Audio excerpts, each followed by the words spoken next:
Introduce myself. I'm John Capek. I'm the co-chair of the Rensselaer Silicon Valley Executive Council. As I've interacted with some of you, and you can see I was an 8-year person in Troy. We called ourselves fondly Troilets and graduated with many degrees from RPI, starting in 83, 84, 85. I took 86 off because my brother was graduating from RPI as well in 86. And then I graduated with my Ph.D. and my MBA from RPI or Rensselaer in 87. And it's a pleasure to be here. I hope you all had an engaging and interesting interaction with the Research Showcase outside. Just to let you know, the Research Showcase will be continuing on after our program. So if you'd like to go back and brush up on some of the areas you didn't have enough time to spend, there's also going to be some desserts. So take advantage of both of those after our program. Before we officially start the program, I would like to take a moment to introduce other members who are here of the Rensselaer Silicon Valley Executive Council. And if I can, I'll call out your name if you could stand. First, Provost Prabhat Hajara is here. Thank you very much. Sujit Banerjee, class of 94, is here.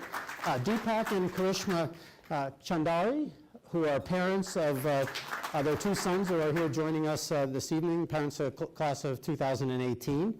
Sandeep Murchandani, there's Sandeep.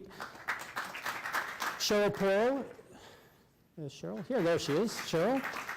Adrian Roberts, another parent of a RPI grad, soon to be grad, I guess, in 2 more years. Take 3, huh? Okay. And then finally, John Rousseau. Is John here? There is John.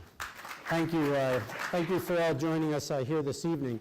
Let me say a few words about the Executive Council. We're working with Rensselaer to build a robust Silicon Valley network for not only RPI or Rensselaer graduates, but students who come from the Bay Area and hopefully students who will be returning to the Bay Area.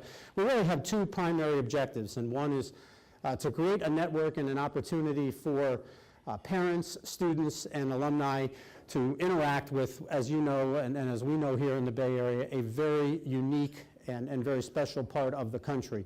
Not only to bring students to RPI, but hopefully as they return here to have opportunities not only with their careers, but to give other students an opportunity of working in scholarships and or fellowships, or an opportunity to work here in the Silicon Valley.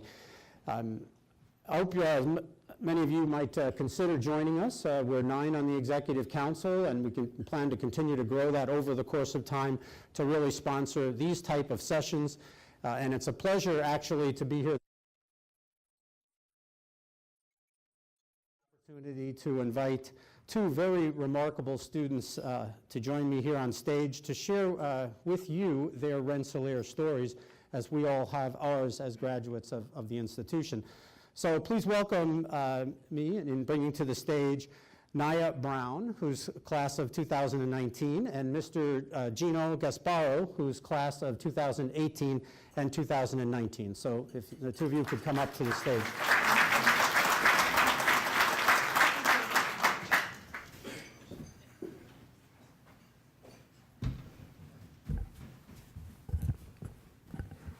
Thank you, Mr. Capek. Nyla and I are excited to tell our stories and share our individual experiences as Rensselaer students this evening. My name is Gino Gasparo, and I am an undergraduate alumnus of the class of 2018. I am currently in the Mechanical Engineering graduate program to receive my Master's of Engineering in May of 2019. I also am taking the required courses to receive an Advanced Manufacturing Certificate from the state of New York. In addition, I have had the opportunity to receive 6 Sigma and Lean Green Belt certifications during my time here at Rensselaer. My name is Nyla Brown, and I am a Rensselaer student of the class of 2019. I study business with 2 concentrations, one in Management Information Systems and one in accounting. In addition, I also will be continuing my graduate education at Rensselaer in the co-terminal program. Next semester, I will begin work on my Master's of Science in Business Analytics. I grew up in beautiful, sunny Southern California and for those of you who might know the area, specifically the San Fernando Valley. You might wonder why this kid chose to leave that amazing weather and move to the sometimes bitter cold in upstate Troy, New York. Well, I'll tell you exactly why. When I was growing up, I was the child that was always tinkering with things around the house, much to my family's chagrin. From taking apart and putting back together electronics, weed whackers, removing the kitchen cabinet doors in my early days, to even attempting to power a lawnmower with hydrogen gas through the process of electrolysis, I knew at a young age that when I grew up, I wanted to be an engineer. In high school, when I began my college search, I had no idea where I wanted to go to follow my dream. All I knew was that engineering was the major I wanted to pursue. Not knowing where to begin my search, I simply Googled best engineering schools in the nation. That's it. Rensselaer Polytechnic Institute, one of the nation's leading institutions in the area of engineering studies, was one of the schools that popped up on that Google search. Its programs were described as highly inventive and innovative. Prior to that search, in my San Fernando Valley suburb, I'd never heard of RPI, but I can honestly say that applying, being accepted, and attending Rensselaer has most definitely been one of the best decisions I have made in my life so far. When I started looking at colleges I wanted to apply to and attend in high school, for most of my searching, RPI wasn't even on my radar. Even though I grew up just 30 minutes away from the school in Guilderland, New York, I wasn't even aware of the great opportunities that were available on top of the hill in Troy. Applying to RPI actually came by chance. My father, who works in IT, mentioned that he saw a lot of very smart people getting hired at his company who had graduated from Rensselaer, and that I might want to consider being one of those very smart people. To me, the logic seemed solid enough to at least apply, and I knew it would make my dad happy, so why not? I actually visited RPI only a few days before the March 31st decision deadline. The campus was beautiful with its amazing architecture, and the campus was quiet. It was then that I knew that RPI was pushing itself to the top of my list. I noticed how RPI had a lot of the things that were important to me to be in a college that I didn't expect it to have. After lots of research into the business program and reading about all of the ways I could customize my education, and other perks like the small class sizes and the ridiculously experienced and capable professors, I knew Rensselaer was the best choice. I now want to speak to the student experience and class, something that has made a huge difference to me as both an undergraduate and graduate student. I'm sure many of you here this evening have been hearing the acronym CLASS and have been wondering, well, what exactly is this new concept that Rensselaer is integrating into its culture? CLASS stands for Clustered Learning Advocacy and Support for Students. It is a comprehensive approach to the student experience at Rensselaer. Through ongoing support, guidance, and co-curricular activities, CLASS connects students to a network of faculty, staff, and other students, ensuring that they are part of a strong community of learners. As students like Nyla and I strive to become the leaders of tomorrow, CLASS helps us develop the intellectual agility, multicultural sophistication, and global awareness that will enable us to change the world. The best way to further explain CLASS and its impact on the student community experience is to share how CLASS has been integrated into our experiences while attending Rensselaer. In my opinion, Rensselaer is like no other school, as it is an environment that supports innovation and collaboration. At RPI, we have the opportunity to directly apply the theoretical information that we are learning in the classroom into hands-on applications and team-building experiences. In the first-year curriculum, there is immediate immersion in labs and shop work to acquire exposure for our future. I had opportunities to gain hands-on experience since freshman year, where I learned basic machining and metalworking skills. In my senior year, I was able to take part in working out the development and manufacturing process of a team project with a group of classmates.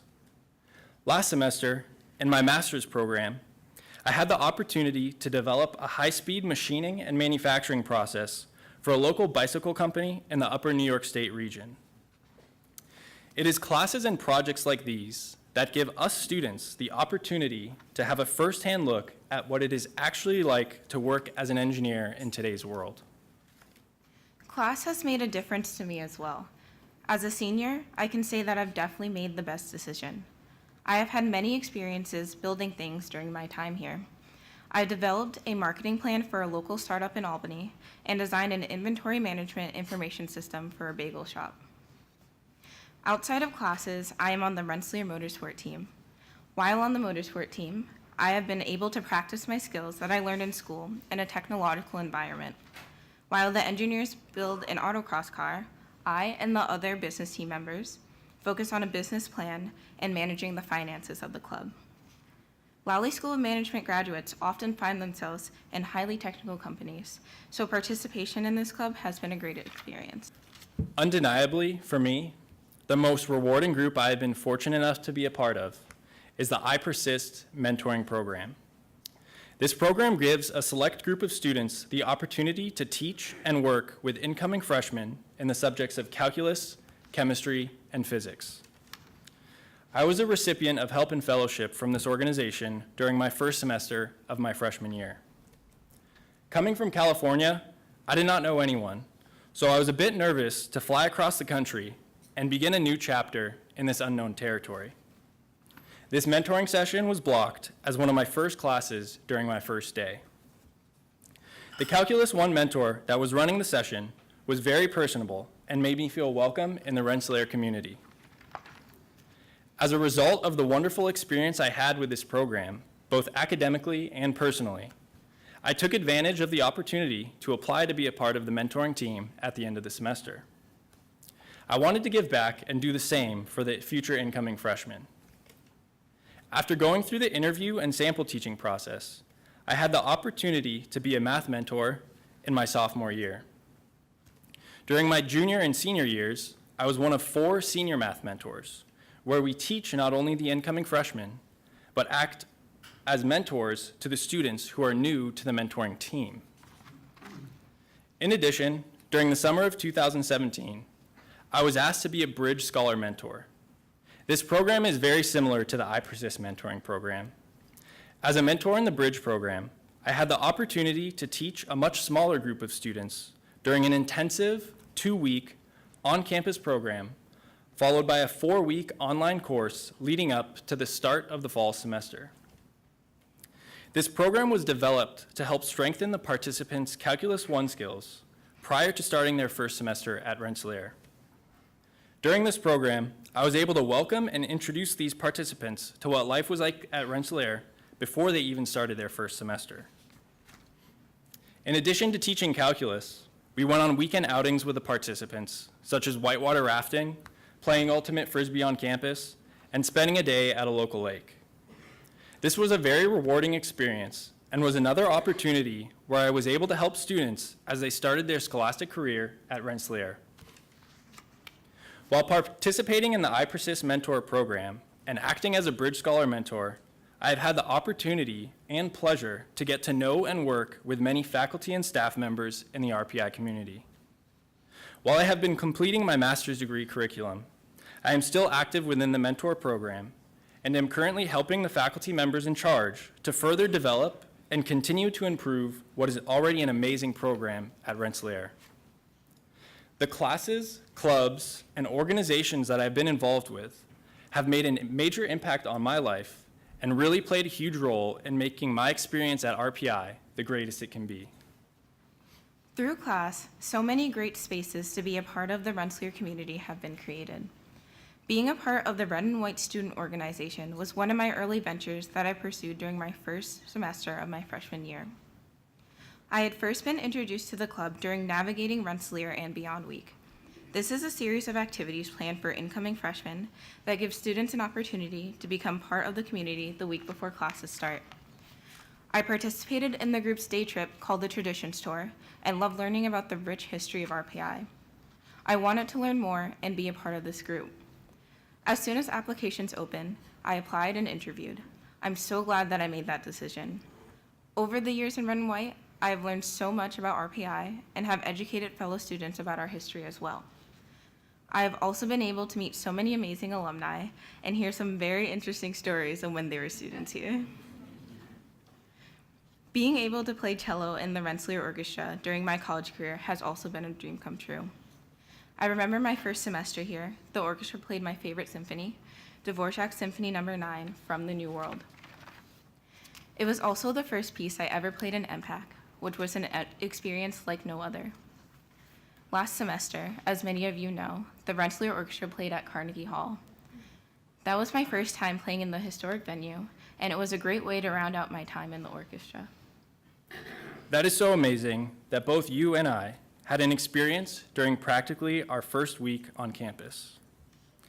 I am most certain that each and every alumni that is present here today can look back and relate to a similar experience that shaped their time while they attended Rensselaer. Over the years, Rensselaer has changed, but what has not changed is the fact that we as students are gaining access to knowledge and resources that are allowing students like Nyla and I to excel in all aspects of our lives, both academically and personally.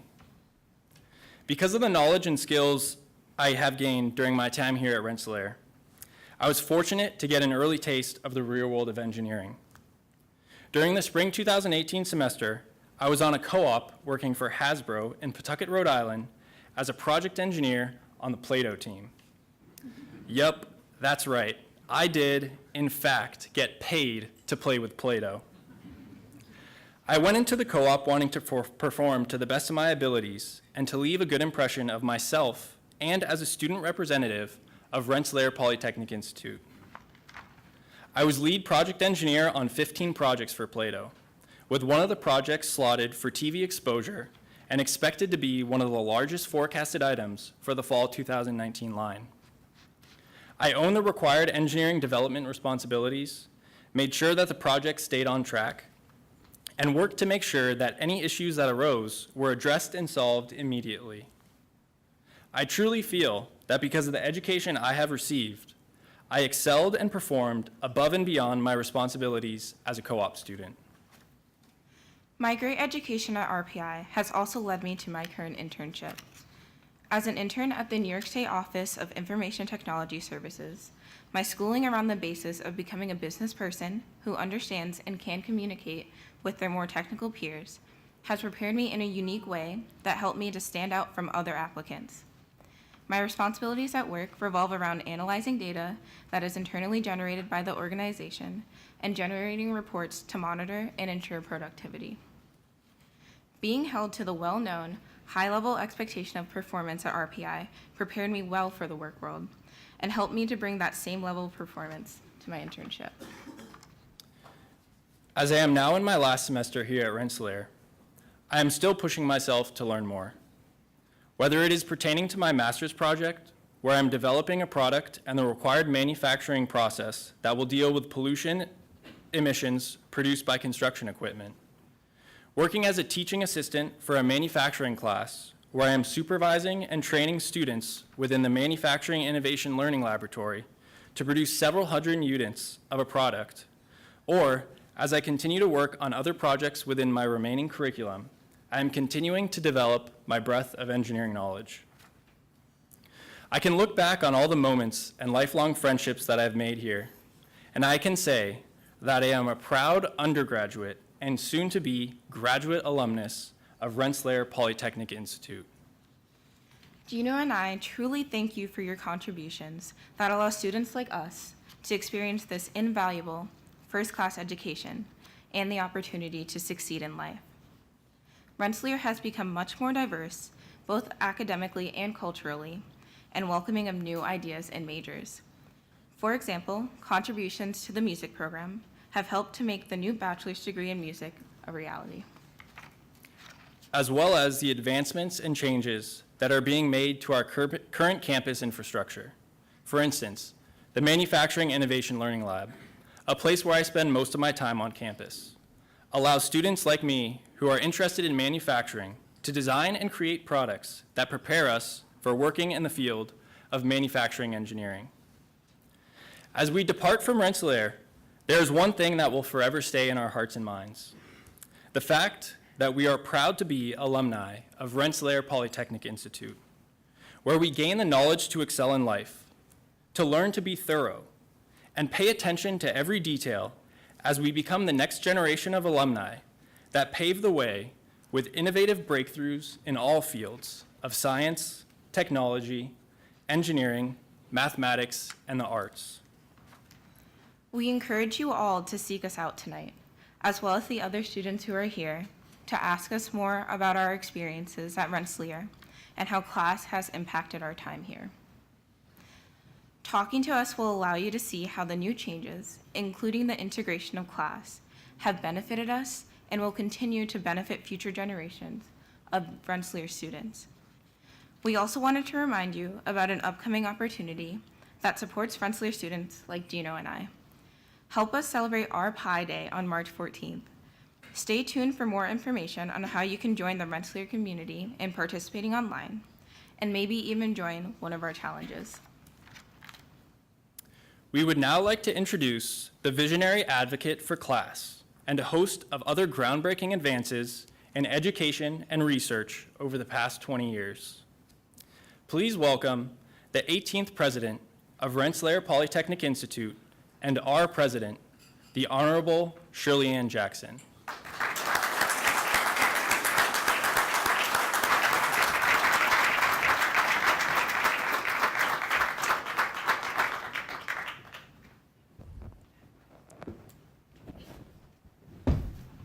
Hello. Thank you. Well, good evening. As I begin, I think it is important that you see and seek out all of our students who are here. So I would ask all of the students who are with us tonight to please stand and be recognized, our current students.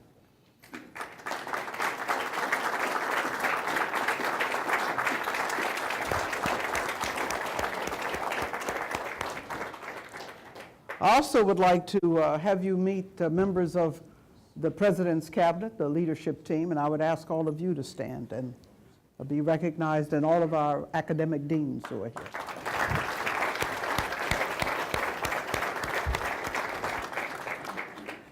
And I want to thank you, Gino and Nara, because your positive experiences epitomize the very reasons behind the development and implementation of class, which is a hallmark of a student experience that we intend to be second to none. Now, allow me as well to express my appreciation to both of you. Aren't they great?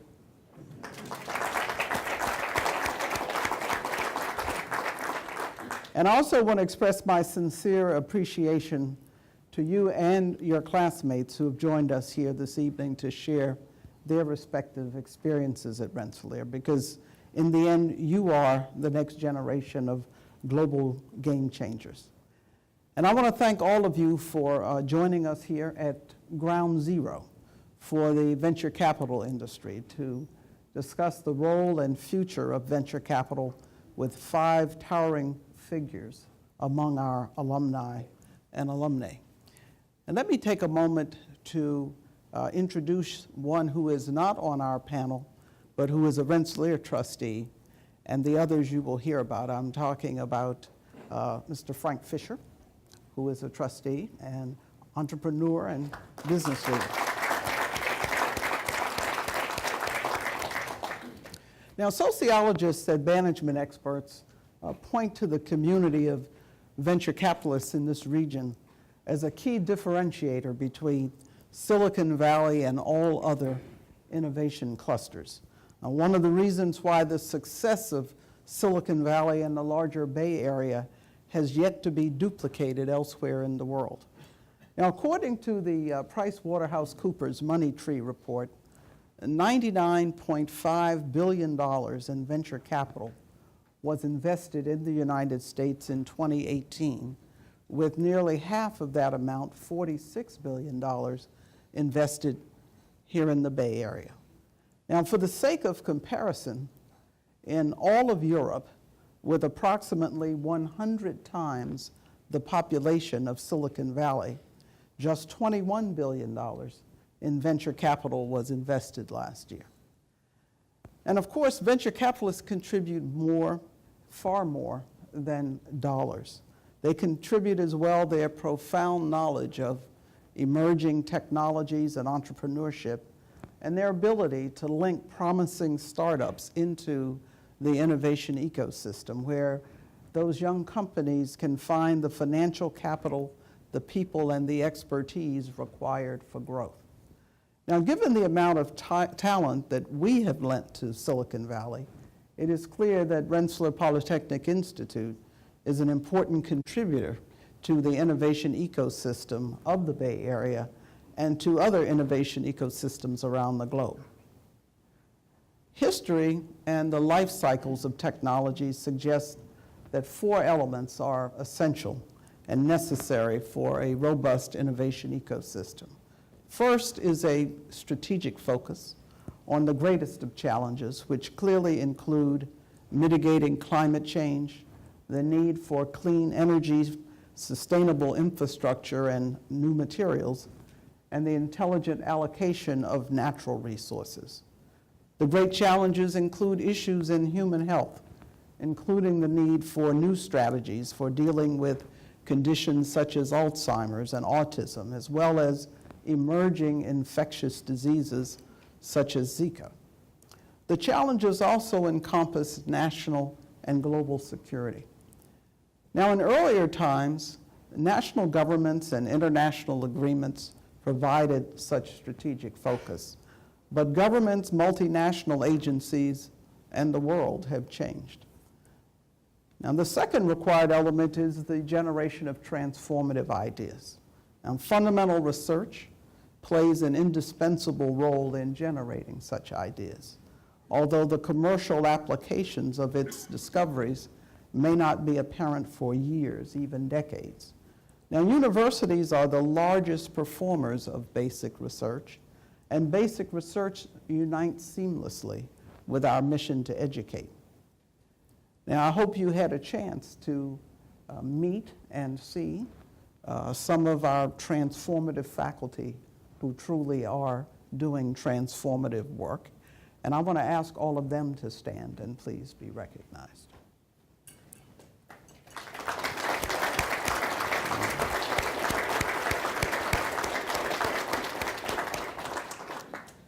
Now, universities rely on funding from government, industry, foundations, and individual philanthropists to support research. And when a society backs fundamental research, it is backing serendipity. And no innovation ecosystem can survive without it. Now, the third required element comprises translational pathways to bring ideas into the world for applied, commercial, and societal use. Now, those pathways include sensible approaches to the utilization of intellectual property, as well as other supports for fledgling companies. Now, at Rensselaer, as you may know, we created one of the first university-based incubators in the country in the 1980s.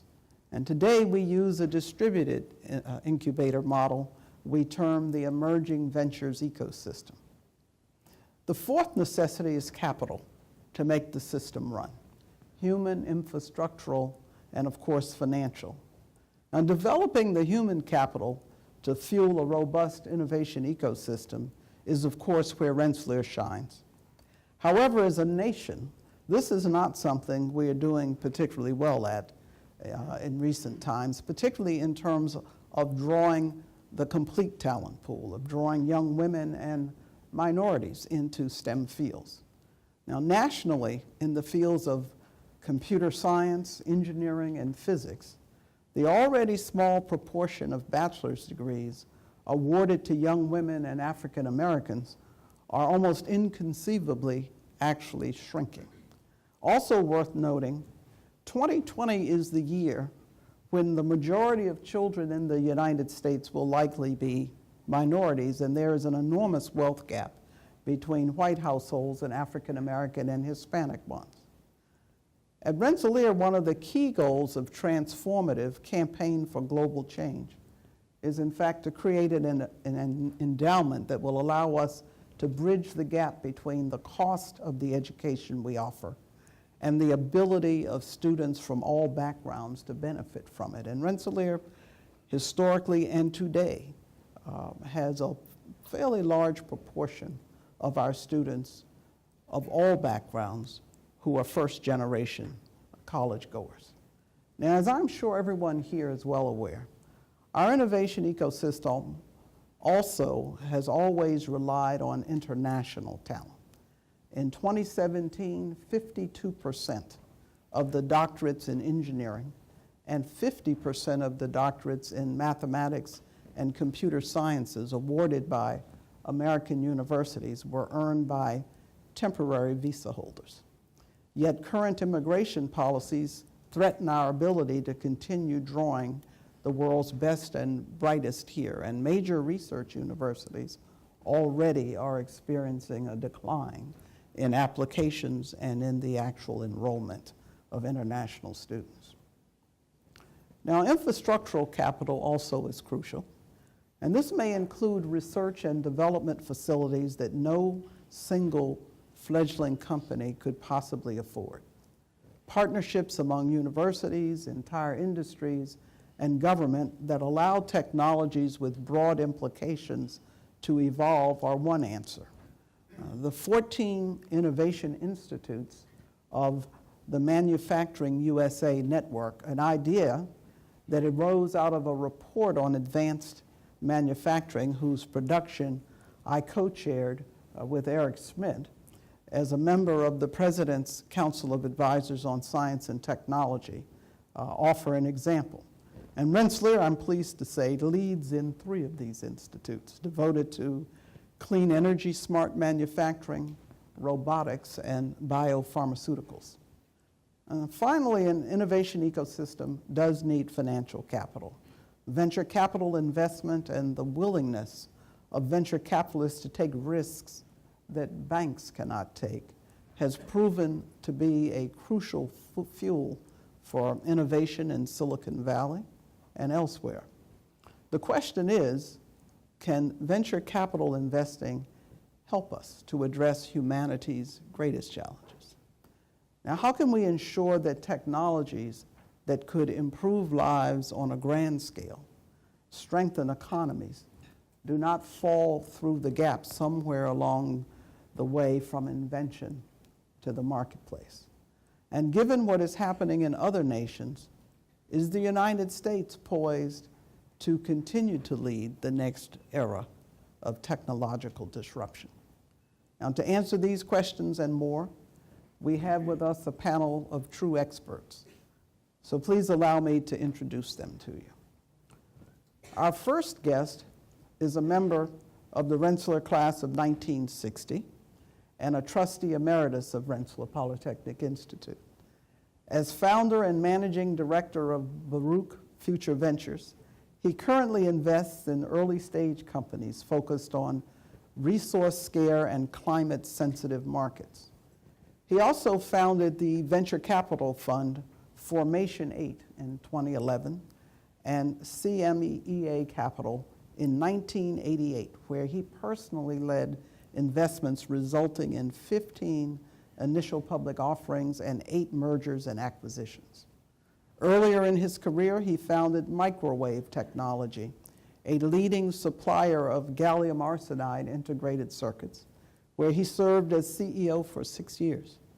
He was a founding member of President Barack Obama's National Advisory Council on Innovation and Entrepreneurship. In January of this year, he was named to the prestigious Breakthrough Energy team, working to turn breakthrough innovation into commercial reality.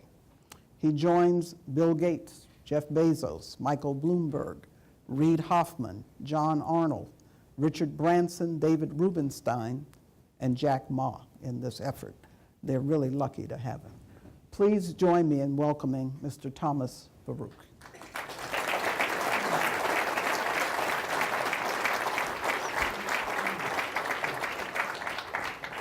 Any chair with this? Nope. can't sit there.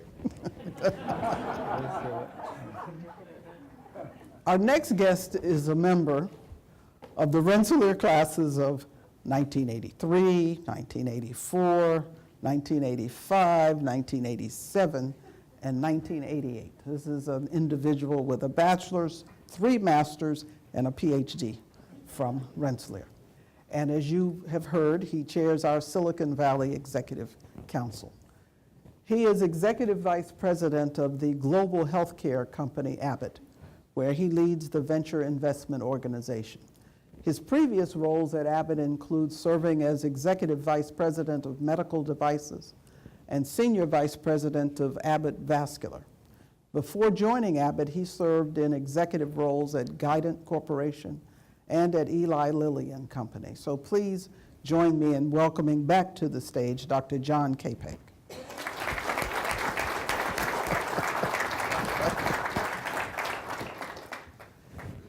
Now, our third panelist is a legend among legends, as well as a member of the Rensselaer class of 1958. In 1969, as one of the earliest employees of Intel, while working on the design for a calculator, he invented the microprocessor.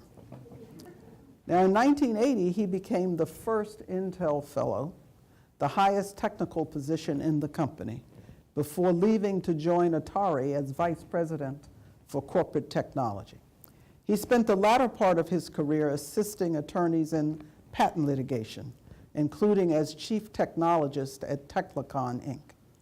Now, for his groundbreaking work on the technologies that built Silicon Valley, he is the recipient of numerous awards, including induction into the National Inventors Hall of Fame, the Kyoto Prize, the National Medal of Technology and Innovation, and induction as a member of the Rensselaer Alumni Hall of Fame.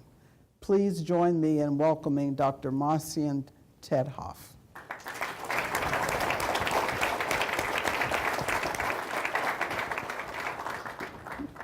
Thank you. Our next panelist is a member of the Rensselaer class of 1982. Secretary of our Board of Trustees and one of the greatest philanthropists in Rensselaer history. He also is co-founder and former Chief Technology Officer of one of Silicon Valley's most important public technology companies, NVIDIA, whose graphics processors are critical to gaming and, importantly, to machine learning and artificial intelligence applications. In 1984, while at Vermont Microsystems, he designed the first graphics processor for the PC, the IBM Professional Graphics Adapter.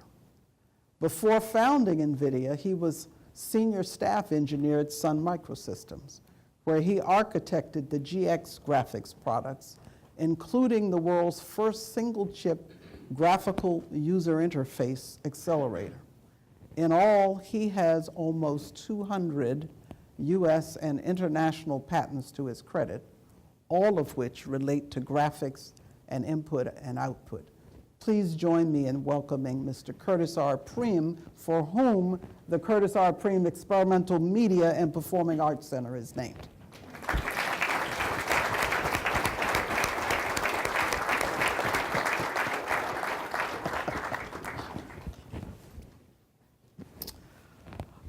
Our final panelist is a member of the Rensselaer classes of 1985 and 86, having gotten a master's and a Ph.D.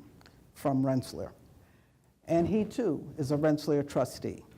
He also happens to be Executive Vice President for Memory Technology at Western Digital, responsible for the worldwide development of technologies for memory devices and their high-volume manufacturing across sites around the globe. He's always on a plane. He has over 30 years of experience in semiconductors, 3D memory architectures, and process technology, equipment, and materials. He holds several patents in semiconductor and solar technologies. He has held executive positions at Intel and Matrix Semiconductor and at SanDisk after its acquisition of Matrix. Additionally, he founded and led Twin Creeks Technologies, a solar panel and equipment company, has served as a board member for a number of startup firms, and has served as entrepreneur in residence at Crosslink Capital and Xseed Capital. Please join me in welcoming Dr. Siva Sivaram.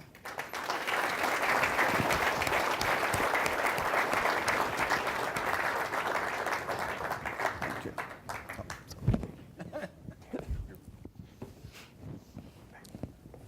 you. So let us begin. So, Dr. Hoff, I'm going to start with you. Now, you are the inventor of one of the foundational technologies of the digital age. By the way, I like to tell people that Rensselaer built the early physical infrastructure of this country and much of the world. And as you can see from these gentlemen here, the graduates also built the digital infrastructure. And now we're moving increasingly into the bio realm. But Dr. Hoff, you're the inventor of one of the foundational technologies of the digital age. So now I'm going to ask you to be a prognosticator and to predict which technologies are going to be the great disruptors in the next 10 years. And in fact, will they emerge here in the Bay Area first? Well, I'm mostly concerned with what I see as problems that are maybe a little bit longer to deal with than, you might say, traditional venture capital investment structures. Did a look up today. The world population is somewhere around 7.7 billion people. Heard a talk a while back, someone said maybe the capacity of the earth to support population may be limited to about 10 billion. At the rate we're going to be there in 20 years. And what do we do to handle the food supplies, the energy requirements, and all the rest that level of population is going to require? And it seems to me we can't take short-term views. We have to look at a much longer perspective. But I see that, but I also see it as a tremendous opportunity for business if you can solve those problems, come up with, better ways of growing food or producing food, better ways of generating energy that don't involve damage to the atmosphere and the planet. So you said that those were, long-term problems.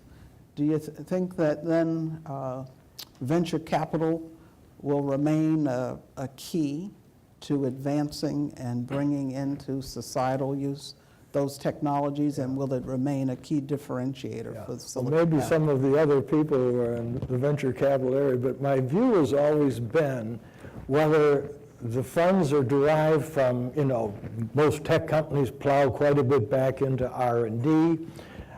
We've had government support for various types of research, and we have venture capital. But all of these, whether the politician is worried about the next election and the company plowing money back into R&D is hoping that investment is going to pay off within a relatively short period of time, and that's the same for the venture capitalists. The longer term time frame, it's much harder to predict when the payoff is going to come.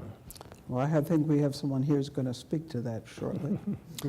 Now, Dr. Capek, as you know, I've been on the board of Medtronic, but you've been in the middle of this, being at Abbott and other places. So can you tell us a little bit about the dynamics of corporate venture funding and why and when a leading healthcare company such as Abbott makes the decision to invest in a startup rather than rely on in-house research and development? Well, it's a good question. We spend at Abbott now a little over $2 billion a year in R&D, and we created our venture organization and the venture fund about 10 years ago with the primary purpose, perhaps different than other VC firms, we invest in companies that, at least from our initial investment, we have every intention at someday buying that company. So it's with an end game in mind, and that is to transition from being an investor to being an owner. Now, not every company that we invested turns out to either be successful or where we long-term strategically decide to become an owner.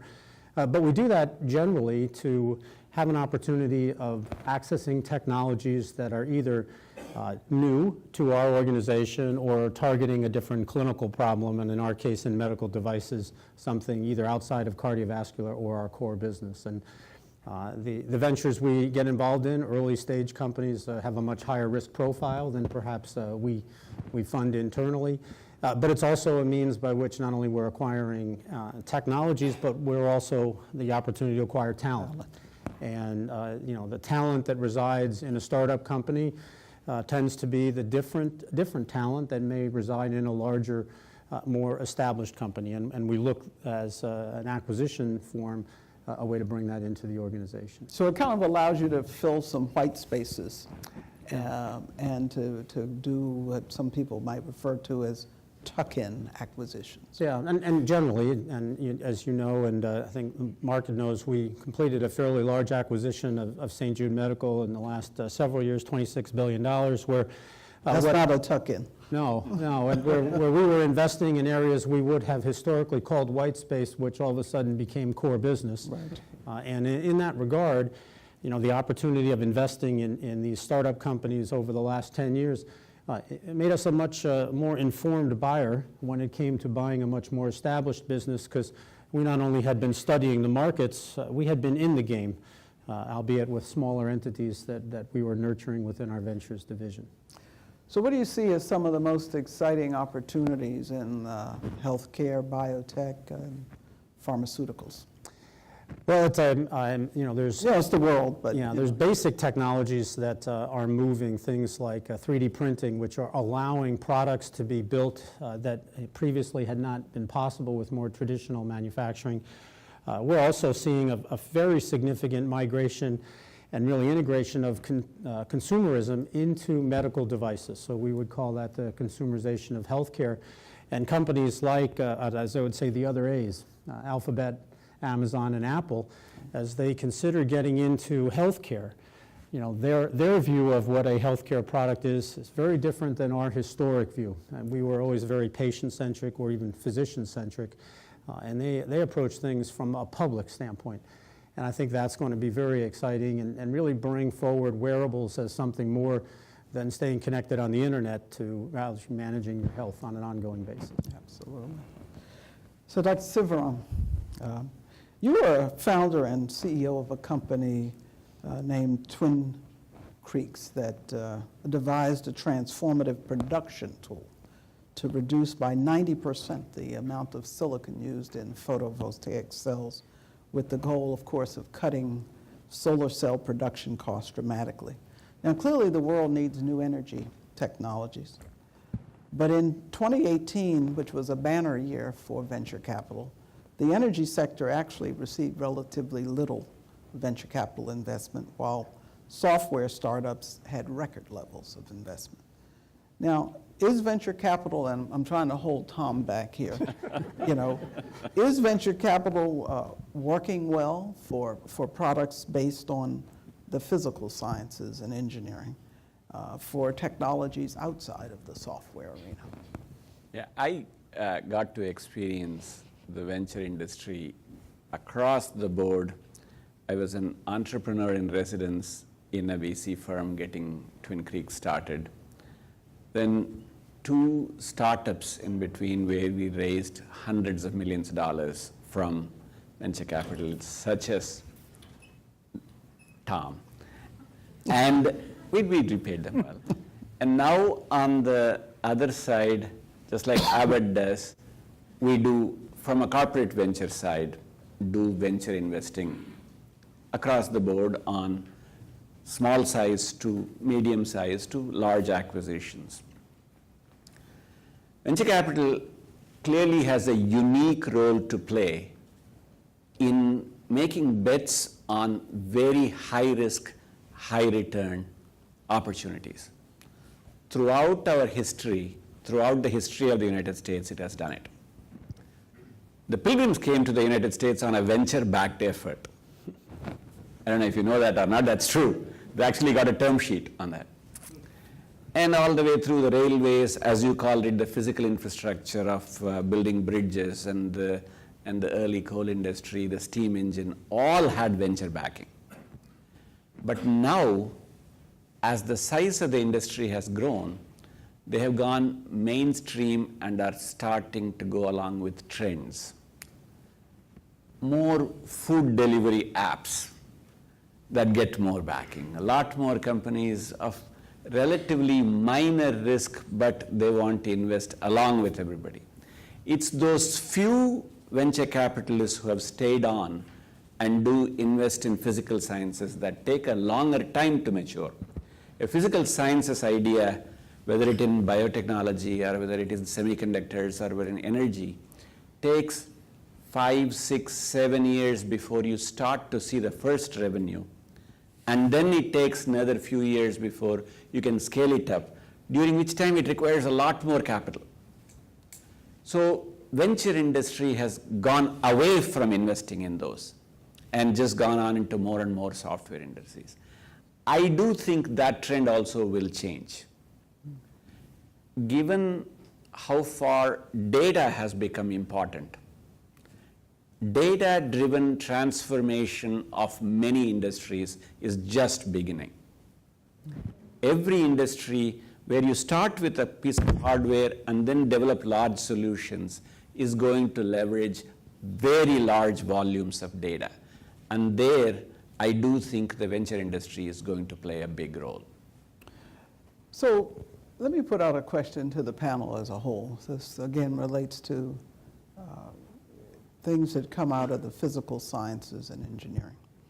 You know, Dr. R.J. Scaringe of the Rensselaer class of 2005, even though people call him an MIT engineer because of where he got his graduate degree, but his root is Rensselaer.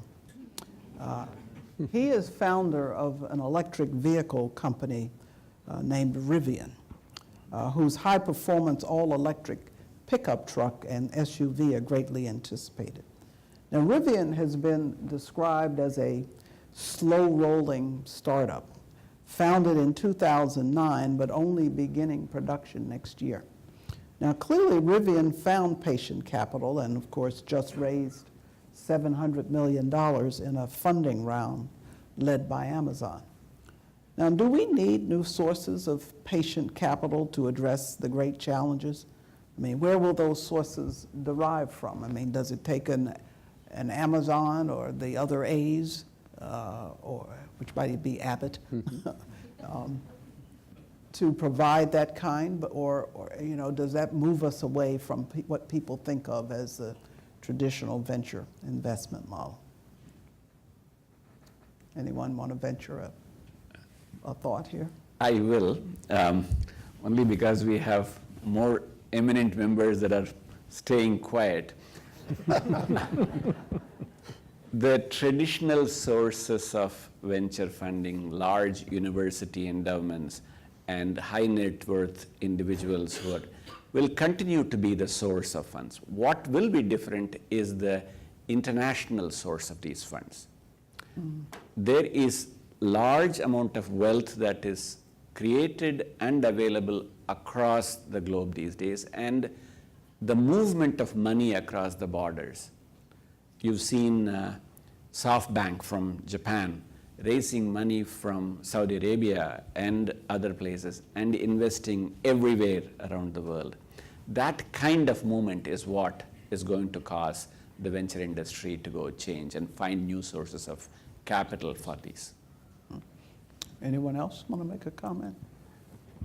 I do think that you mentioned Amazon as an investor. I do see a lot more corporations putting, not to supplement or argue against their own internal R&D, but actually looking at venture investing as a way of sourcing new technologies. And I think there's plenty of the A's, the Apples and Amazons and Alphabets that are looking towards investing in these white space opportunities. So Tom, let me come to you because this is in your wheelhouse. Now, I know that you believe that venture capital is crucial to invest in addressing great global challenges such as climate change and sustainable energy approaches, and that venture capital and entrepreneurship are capable of compacting a century's worth of innovation into 10 years if we develop what you have termed a full stack innovation capability. Please explain. Yeah, well, that's a big question. Clearly, I think everybody here has alluded to the problem when it comes to what we call resource scarce and climate sensitive investing, both of which are driven by many of the problems and issues that the panelists have mentioned, growing population, et cetera. However, the one factor that I think everybody mentioned is time. And that's the fundamental issue. That for those of you who have a bank account and understand how compound interest works, and for most of the people in this room who grew up, like as we did, with the whole concept of exponential technologies, know, Stephen Hawking said that these are perfect offsets for each other. The ability, exponential returns versus exponential technologies can create huge progress. And that's what we've demonstrated. I mean, from the invention of the microprocessor, but it's an exponential technology, but biology is an exponential technology. The number of additions to the genomics database has actually doubled at a faster rate than the number of transistors on an integrated circuit chip, and it's about 50% faster. So you have these two extraordinary exponential technologies that are now becoming linked together, and I congratulate Shirley on her vision, especially in the creation of the Interdisciplinary Studies Center at RPI, which was mainly directed to biological progress. And that was in 2002, when people weren't talking about the exponential nature of genomics. The fact is that the invention of the transistor and the discovery of DNA occurred almost within 2 years of each other. 1947, the transistor. 1952, Watson and Crick discovered DNA. Both exponential technologies have proven to be exponential. I don't know that anybody predicted that, but other than Ted and his colleagues. But the fact is that we've been blessed with an extraordinary opportunity in technology subsequent to World War II. It's ironic that in the first half of the 20th century, a good percentage of the population of the world was destroyed in the most horrible, horrific kinds of battles and so on. Since that time, thank God, we haven't had any more world wars, because we've been able to create a face-off with atomic weaponry, and hopefully we'll be able to do that in other areas when some of our politicians come to their senses. But the fact is that we have the opportunity today to really make the world a much better place and accommodate the needs of our less fortunate people.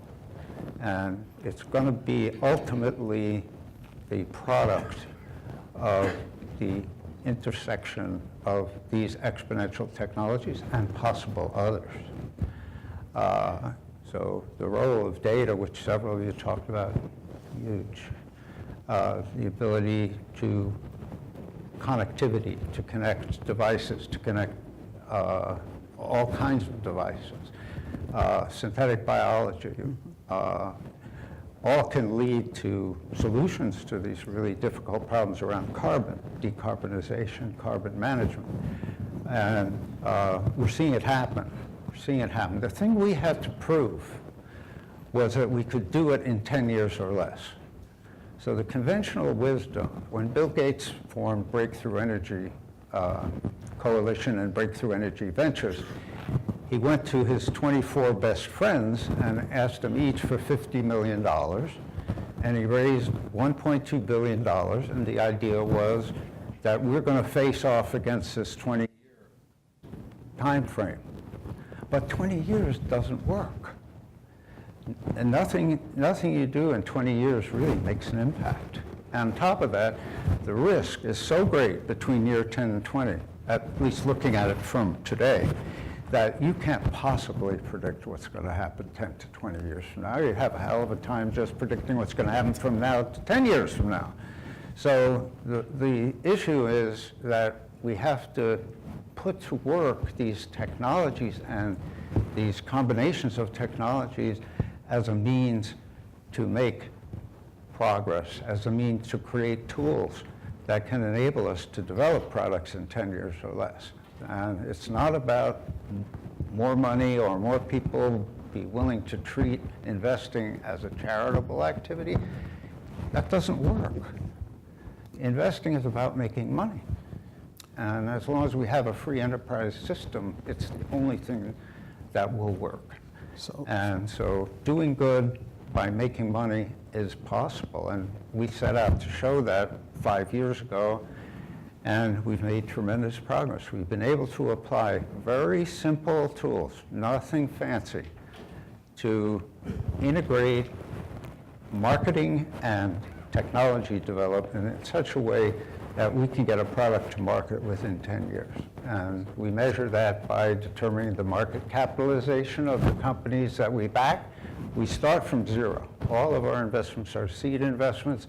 We have to be at $1 billion market cap in 10 years. That's our goal. And that gives us... let me bring Curtis into the conversation here. Don't you want me to make a speech? Okay. Mr. Crane, Curtis, you founded NVIDIA in 1993. I have two questions for you, really, with venture investment. Can you talk a little bit from where you sit for how the environment for entrepreneurs with the breakthrough technologies has changed since then? So that's part A. But part B is more on the technical side. At the time you founded NVIDIA, did you imagine NVIDIA's technology's role in artificial intelligence, deep learning, and so forth? So, if you could comment. What I'm most interested about venture capital is the evolution of it. And if we go back in the time machine to 1993, we went out and did a round on Sand Hill Road, and we had two investors. One was Sequoia Capital, the other one was Sutter Hill. And we got $2.5 million. Million, not billion. Million. And so each of them put in $1.25 million. So compare that to the price of your house and sort of the return. So we talked about sort of like the organic growth of companies versus, trying to do it right now and get things done. But if you look at the two big examples up here, you have Intel, who's celebrating 50 years, and NVIDIA, 26 years. And through those years, the big learning experience was 2003, the dot-com bust. And that's when there was so much money wanting to be put in to venture capital. They were just throwing money at anything that would take $100 million, like delivering dog food to your house. And so it was like totally being driven by the wrong group. And so since then, I've actually, for like the last 2 decades, I've been bugging Tom, asking him, it's like the venture capital expect the entrepreneurs to, if something goes wrong, to reinvent themselves. And nobody's really expecting the venture capital community to invent themselves over again, because different things work, different things don't. So you have traditional venture capital now. Sequoia Capital is an example of them. And they're sort of the survivors that do it the old-fashioned way. and really look at what they're investing in and don't get too carried away. Another example, I wish he was sort of here, was Sean O'Sullivan, who's a class of 85, and he started a company called MapInfo. And so he's created a venture capital firm called SOS Ventures, or SOSV, and what they do is that they're an accelerator, which is they have different locations, like one's in San Francisco. They have 50,000 square feet. They have 28 engineers on staff, all in different disciplines. So you apply to actually get a grant or venture funding, and they have 5,000 applications a year. They accept about 150 of them. Each one gets between $100,000 and $250,000. And so what they can do is they get to use the staff on site to actually build up their firm for the first year. And then they have something called Skydive. And this is globally where all the inventors come together, traditional venture capital come together, and also like angel investors come together, and they just cross-pollinate in that. And it's very different to actually have all these companies starting. So they've had about 700 companies go through I think 700 companies, and they also have 700 mentors globally. Is that the new way of doing it? They're not doing as much. They don't have as many home runs as like a Sequoia Capital. But I think it's going to be that innovative part of venture capital that's going to keep venture capital going. Sort of to answer the other question that was posed earlier is like, so you need, for some ideas, you need a lot of money, like in the hundreds of millions of dollars. And you were dropping like $100 million like it's nothing. But if you only had 2.5 million, it's like trying to make a company go with that nowadays, and you'd just be laughed at. But the other big investor that we don't realize is actually the government.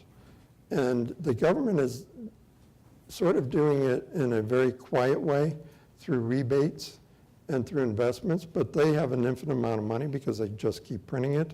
It will end up hitting us in inflation, so we have to be very aware that when they actually, when the investments do take off, or there's a lot of pressure like in Tesla, in Fremont, and so it's like I think Tesla is globally doing the wrong thing, but it's like SpaceX and Tesla are actually trying to do things in today's environment to have really, really big ideas. But I view that the correct way of doing it is to organically grow your company and spend decades to do it.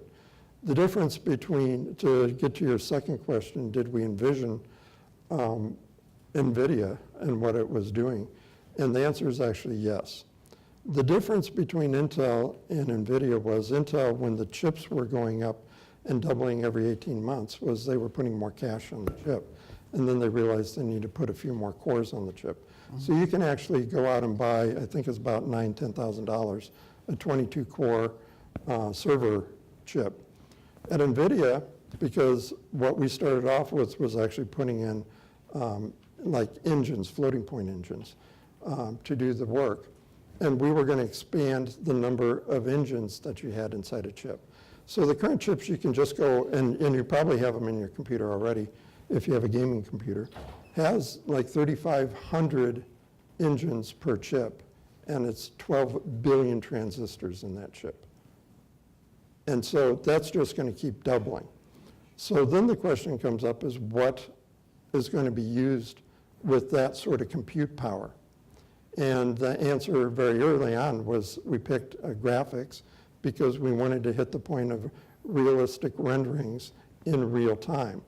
And then the next one is what I call inverse multimedia, which is, so a part of NVIDIA was I had a flight simulator at Sun that I wanted better hardware for, which I ended up never porting to NVIDIA's chips. But really, it's, you have two potentiometers, dive, climb, roll left, roll right. And the horsepower that's now in the chips can actually look at a scenery, listen to sounds. They have gravitational things, they have all these others. And what they do is they basically bring it back to two potentiometers, which is accelerator, brake, turn right, turn left. And it takes that sort of compute.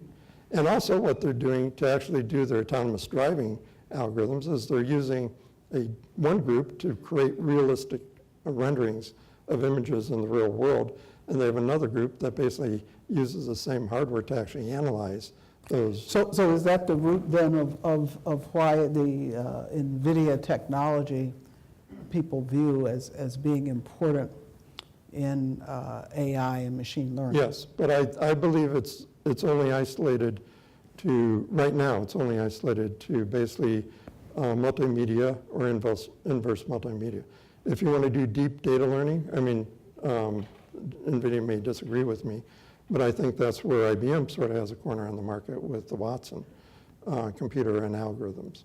And so, you know, but there's a question about AI, which it's as old or older than actually virtual reality, which has been around forever, and everybody's always impressed with it, no matter what decade you're in.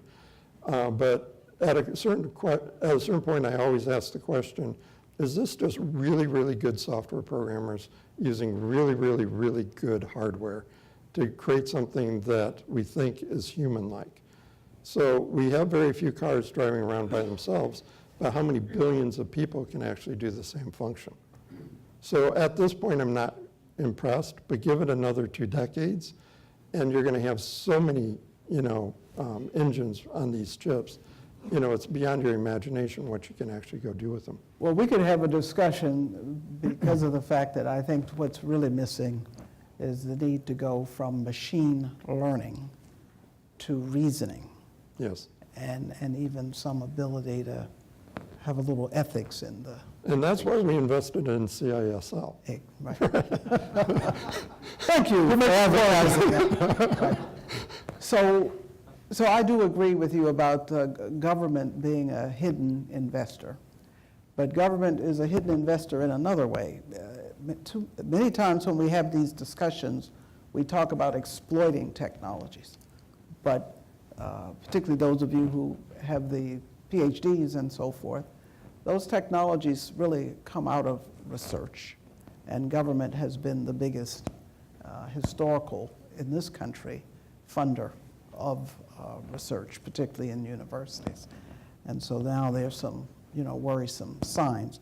But another worrisome sign is that a number of measures suggest that business dynamism in the U.S. and in other mature economies is declining, with fewer young high-growth companies appearing, fewer IPOs, less job creation and destruction, a greater proportion of people working for mature companies, and less worker mobility.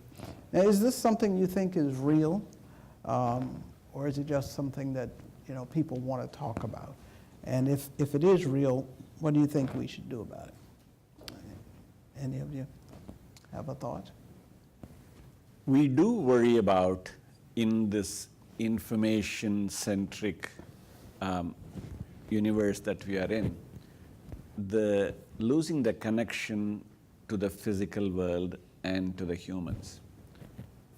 And we in Silicon Valley tend to live in a bubble, and we think what's happening in San Francisco with the young, upwardly mobile kids, that's where we are focused on. But the problems, as the panelists have been talking about, is worldwide.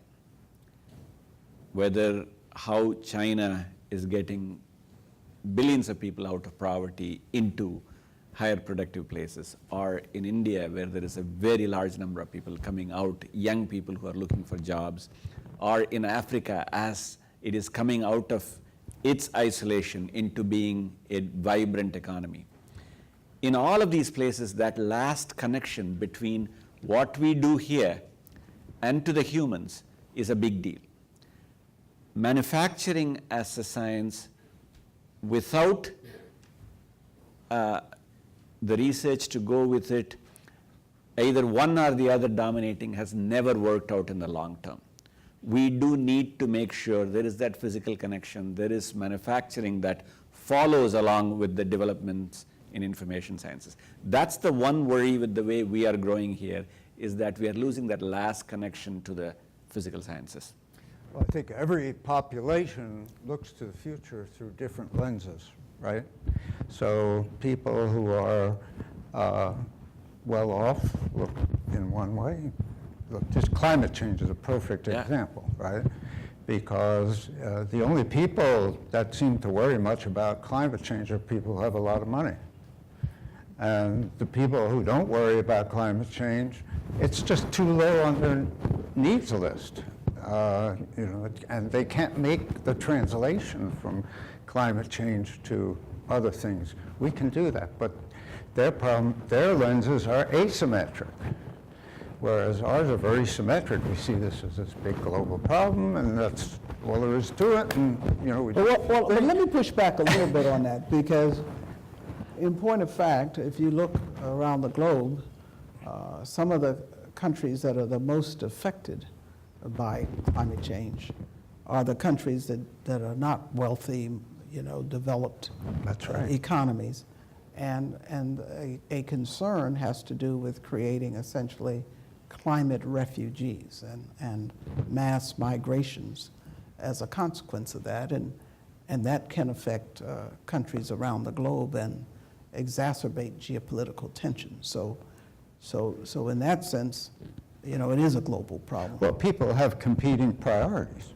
Like there's been United Nations studies surveyed 10 million people around the world, and the number one issue that was mentioned by 7.5 million people was education. Well, And the number of those 10 million people that talked about climate change was 2 million. So it was on the bottom of the list. well, some of that has to do, right, I Tom, know. with education about climate change. Well, Correct. So, but let me move on, and this is. But that's the reality. So let me talk to you here. We had the privilege this past fall of welcoming to Rensselaer Dr. Francis Arnold, who's the Linus Pauling Professor of Chemical Engineering, Bioengineering, and Biochemistry at Caltech. And she came for a lecture mere days after she was awarded the 2018 Nobel Prize in Chemistry for her work on so-called directed evolution to engineer enzymes. Now, you, in fact, have invested in several startups that has licensed her intellectual property, beginning with Maxigen and then its spin-off, Codexis, where you, in fact, are a director.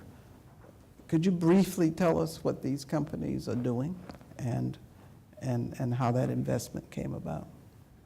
Yeah, when Francis Arnold came to us in 1997, or however we connected, it was still very, very early and very complex. Playing God is not an easy job. And that's what directed evolution is about. So the challenge was, again, getting the proper alignment between the technology and the market, and that took a long time, too. So from 1997 to about 2015, we focused on biofuels, but there was no market for biofuels when the price of oil dropped to $50. So we pivoted, and we started making synthetic enzymes for people whose DNA didn't code properly for the correct enzymes, and so they had to use pig enzymes as a substitute.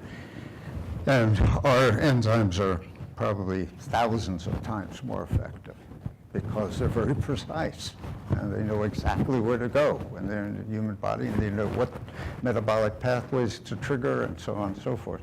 Before, they were confused because the lineup of DNA molecules was just imperfect, as it is in most of us. So that was a very classic example, but that company really has progressed dramatically since we integrated machine learning with the design of our experiments. And it's just remarkable how much progress we've made. It's an amazing existence proof for what you can do by converging what are apparently at first disparate technologies. But But again, the important thing is to focus on a customer who really needs what you're doing. And I would say 95% of the companies I see are technology-driven, they're not market pull, and the entrepreneurs inevitably miss the market, just totally miss it. So one of our processes is called Think Big, Start Small. We started a company in 2012, 13 timeframe, and our idea was to, for those of you who are chemical engineers, we were going to create a biological Fischer-Tropsch process, which is a process that basically converts solid materials into liquid by going through a methane change. And very expensive, didn't work. Again, we got hit by the oil price drop, but we hadn't spent much. We'd only spent about $200,000 in the first year. So we didn't find ourselves in a big hole. And so we could pivot. And we said, okay, we're going to figure out how to apply this to food. And that's what we did. And the result was that we're now making protein from methane, not gasoline. We're making protein for people to eat. Right now, fish are eating it. The target market is fish food. So we're replacing other fish that are harvested off the coast of Chile and trafficked over to Northern Europe, where the big aqua farms are, in huge, very bad conditions, and lots of energy consumption. And so we can get our methane from the North Sea, we can create our protein right there, we can feed our fish right there. And if that's happening and people are buying the fish, harvesting the fish, Yeah. fishing the fish. Yeah. And the alignment is so much better now. Right. And we also have a very nice relationship of price elasticity of demand and manufacturing costs. So we're pretty sure we can make a profit. We brought in partners Okay, like... I'm going to have to. But anyway, the fact is, but these are all processes that we can use to shorten that 20 years from 10 years, Absolutely. and people can make money.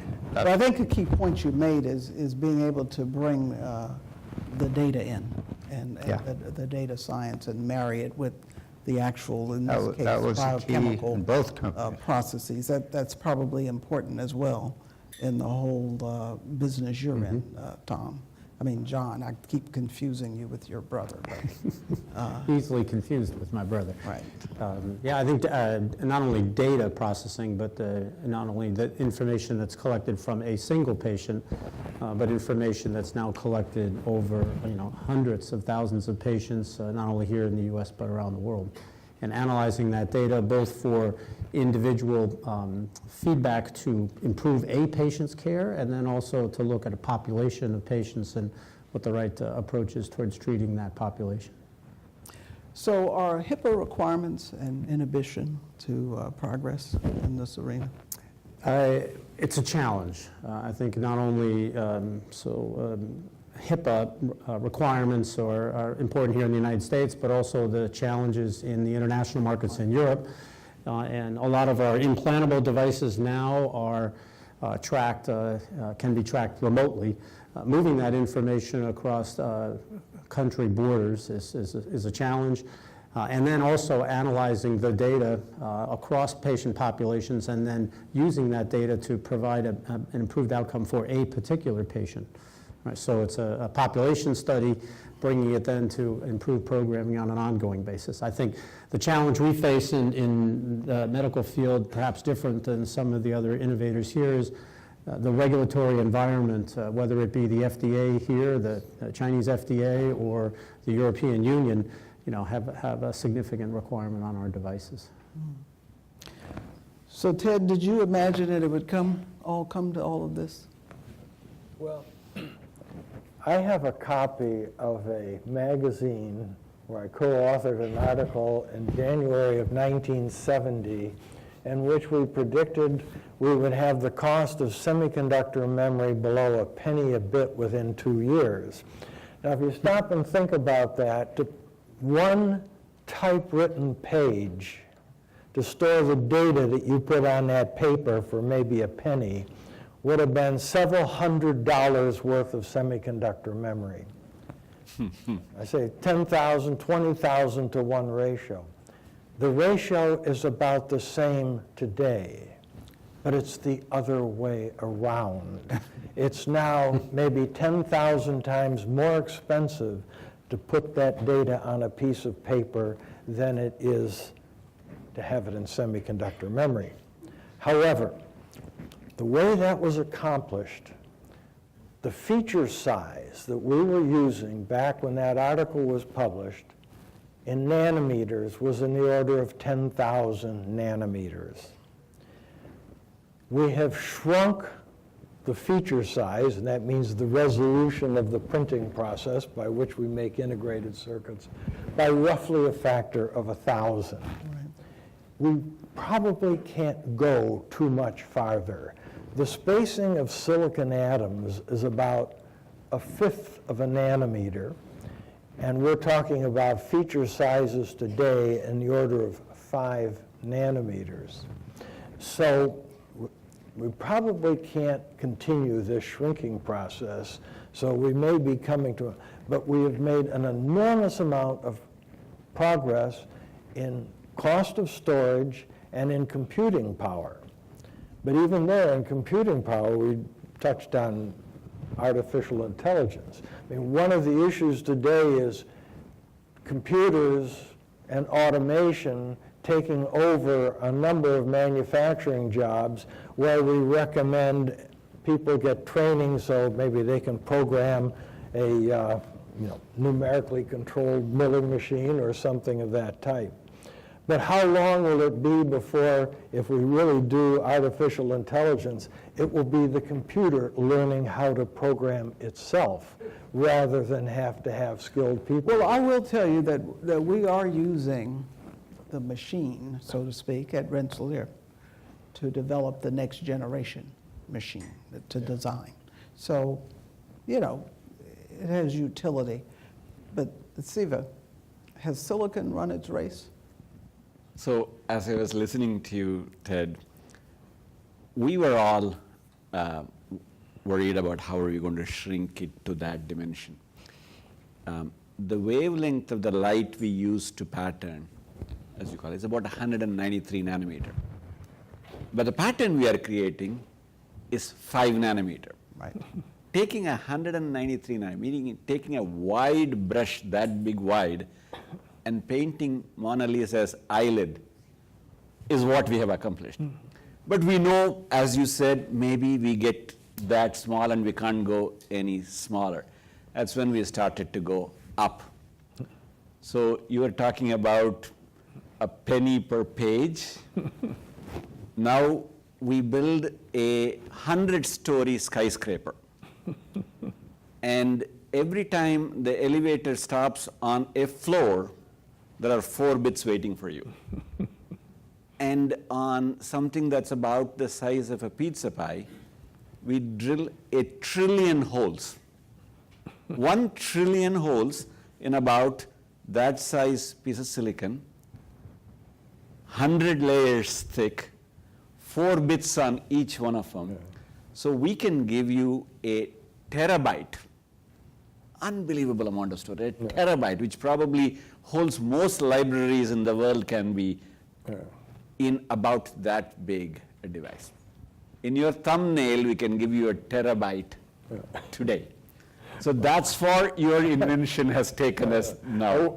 I wonder how many people here have or have ever owned a set of the Encyclopedia Britannica. Now, our students wouldn't know what And you're talking about. the idea, the volume that takes, and then you take out a micro SD card, which is about the same size as a small postage stamp, Yes. and it can store hundreds of those. So, you know, there's some very exciting things, though, going on in terms of compute and where the compute occurs, you know, so-called edge computing, you know, and so that really changes the whole idea of the architecture, how networks come into play, where artificial intelligence comes into play, so-called neuromorphic computing, quantum computing. And these are all the kind of new things. And it also is challenging then materials. You know, what are the materials of the future for computation? And so it really is a function of architecture and what that architecture is meant to accomplish. But here's my last question, and I'm going to open it to the audience. You know, we've benefited from really being the exemplar relative in this country relative to scientific discovery and technological innovation.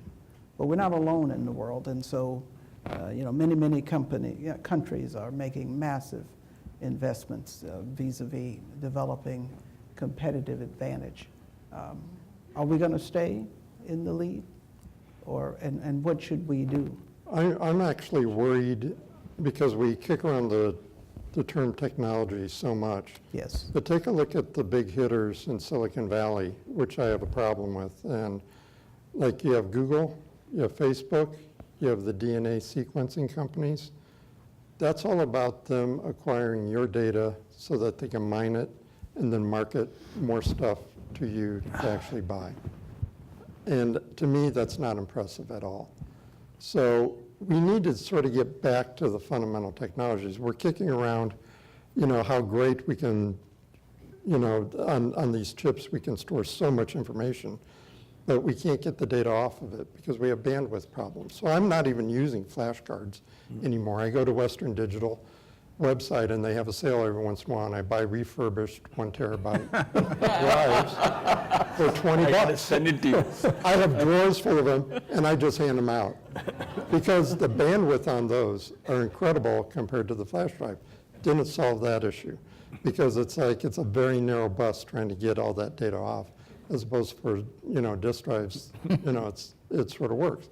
So to me, it's what is the technology, and the way that what we value, which is social media, you know, both political and our friends and who are we related to, that's not interesting to me, and I don't think that's going to solve any of the world's problems.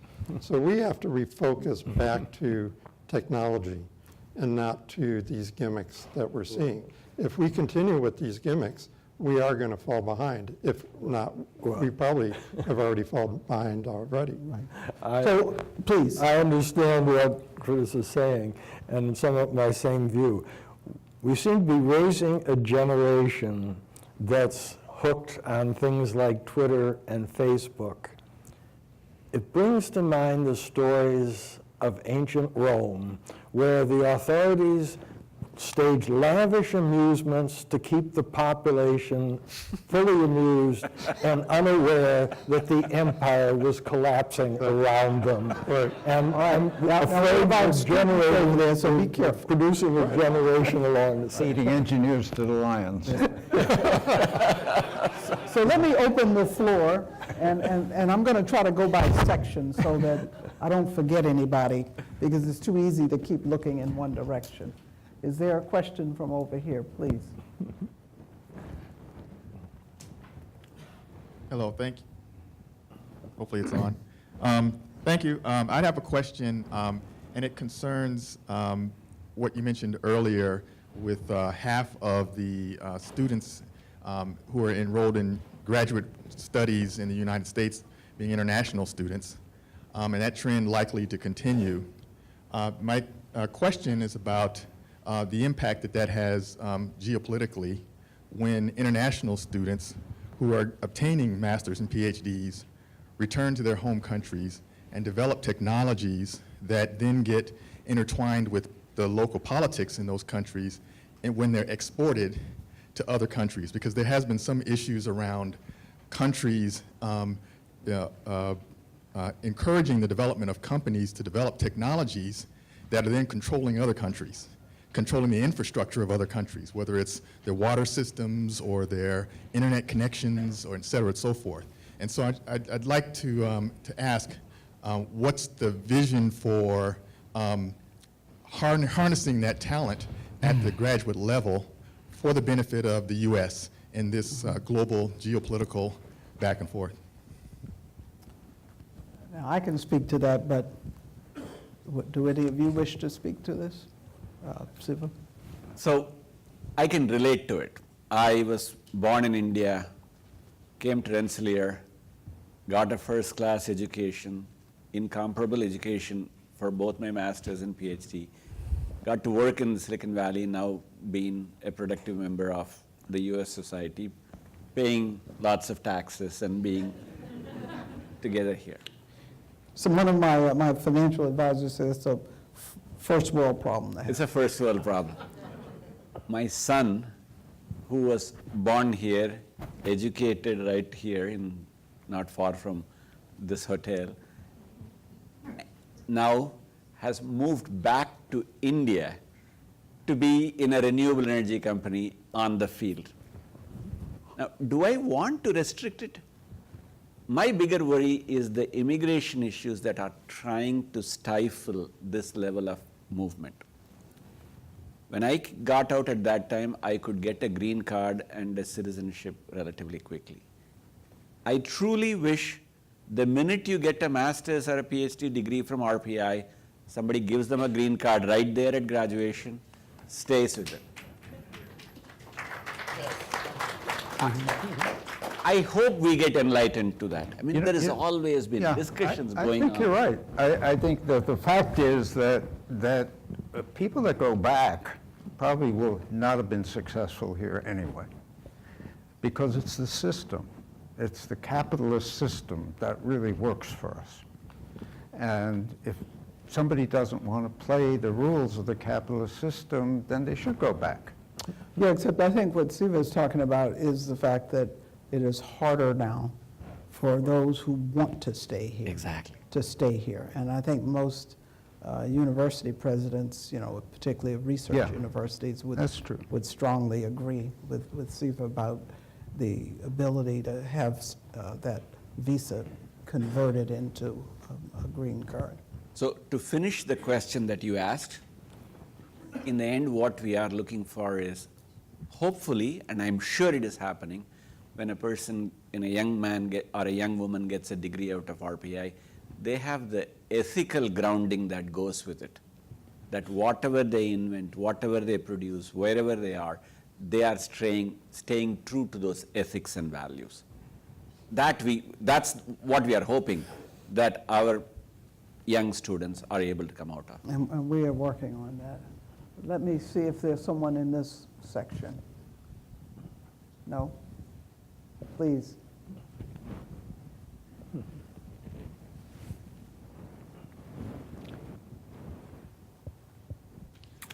Thank you. So venture capitalists has historically been a very centralized thing. A very few of you have a very lot of money that have been making the decisions to do it. There's been, or at least appears to be, a move to a more distributed system. Do you see that working? What do you see on the the Kickstarters of the world or the initial coin offerings? I think the system is going to change dramatically. I think it's been an elitist business focused here on Sand Hill Road. That's going to change. Too many entrepreneurs now have the money to invest themselves. They don't need venture capitalists. And I definitely believe it's not going to die. And there are venture capital firms that have brand name identity, like you mentioned Sequoia and a few others that do.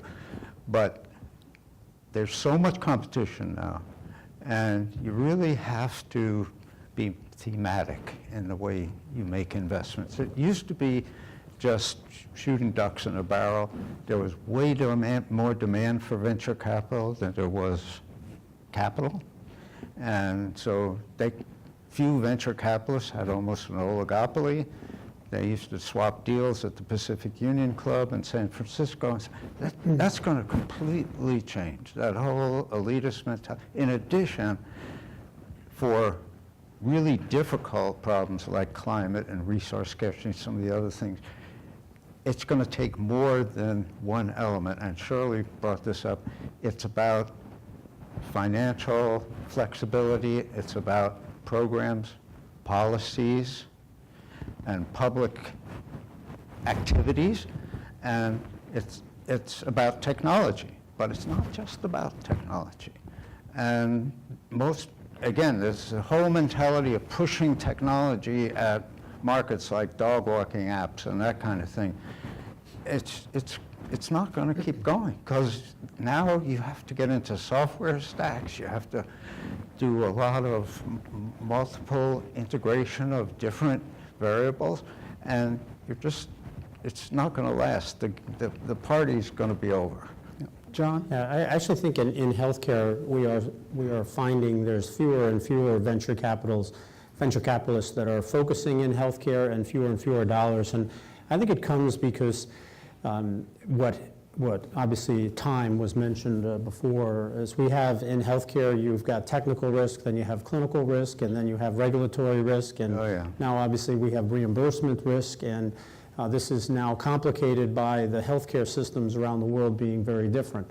And also, I think, complicated by the fact that even a company like ours, only 25% of Abbott's revenues come here in the United States, and the vast majority of where we see growth happening in the healthcare is in emerging markets. And emerging markets are complex as it relates to bringing products through. So we're actually seeing fewer and fewer dollars in the venture capital, and it's predominantly because of that back end, what we would call reimbursement risk. It used to be in healthcare, if you build it, they will come. If the product works, it'll get paid for. And that is by far not the case anymore. And particularly now in every country, the requirements for what it takes to get reimbursed are getting more and more complex. Right. Plus, efficacy issues.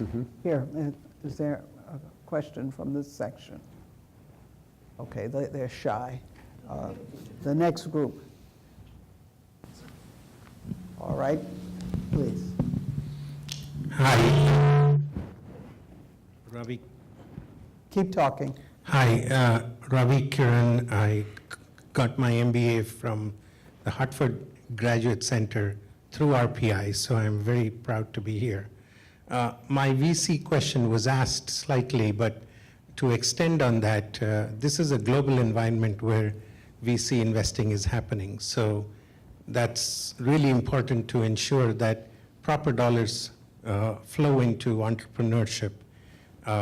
China has indicated, at least in the healthcare sector, they've raised almost $75 billion, and they don't have enough companies to invest in it. So there's about $45 billion still remaining available. So the challenge is, how do you get that money, or how do you invest in it? That's one question. And the other question is, Rensselaer, for all its capabilities, do you have any thoughts of expanding it in here in the Silicon Valley Bay Area as an outpost? So I can answer the second question because Curtis presses me about this all the time.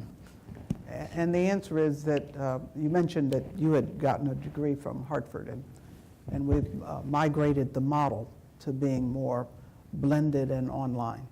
And we anticipate expanding beyond the Northeast, including coming into the great California.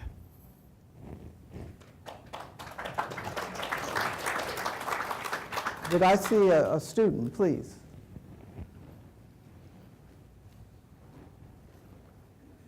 So one Can of you the stand up so we can see you? oh sure. Great. So one of the questions, or one of the trends I've heard of in the industry is more and more founders starting to ask questions about the source of venture capital. You hear things about SoftBank's Vision Fund and how that's funded primarily by Saudi Arabia, which has questionable ethics in regards to human rights and other issues. So I'm wondering if you guys see the source of funds becoming a bigger issue in the future of venture capital. Yeah, I think there's no question about it. It will be a big issue. And discriminating entrepreneurs, who most likely will be the ones who end up being successful, will ask those questions, and they will also want to know how the source of the money is going to help them be successful. doing a better job of managing their companies, making the right connections downstream in the channels, making the proper relationships with the channel partners. It's all about time.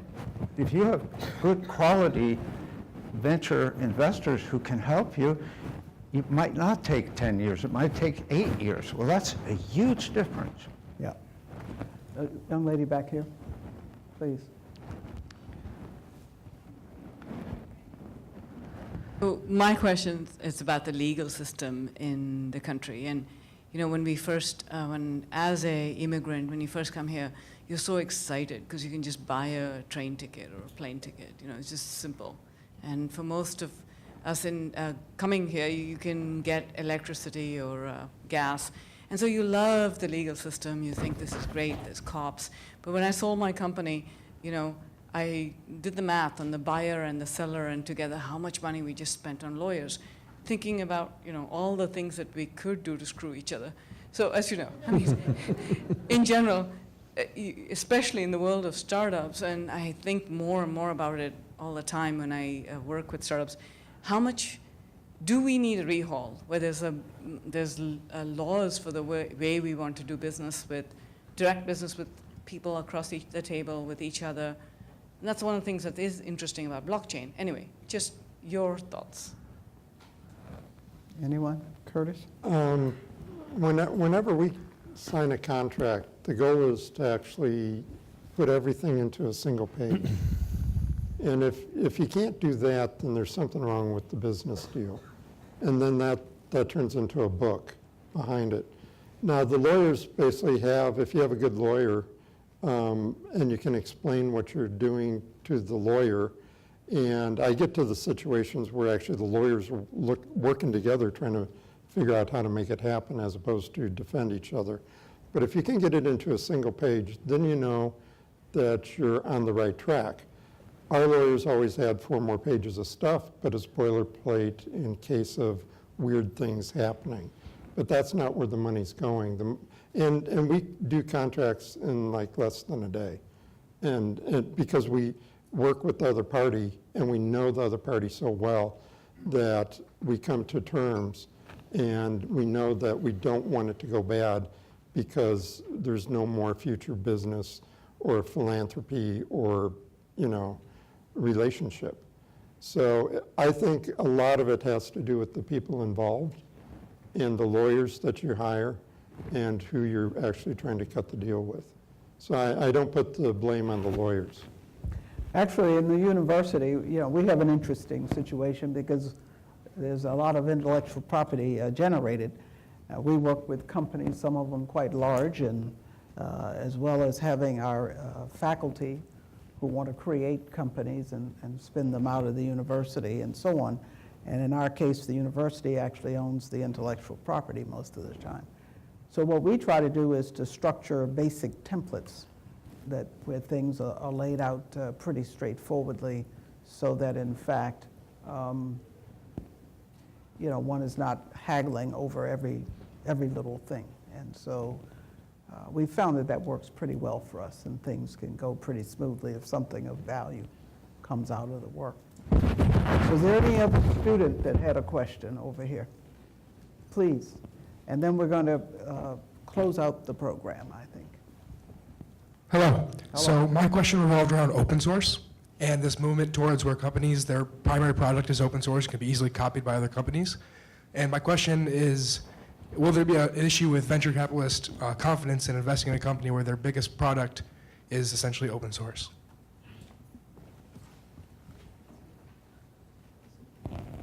Well, isn't it open source anyway to other countries that you're going to go over there, build your product over there, they're going to duplicate it and give it away.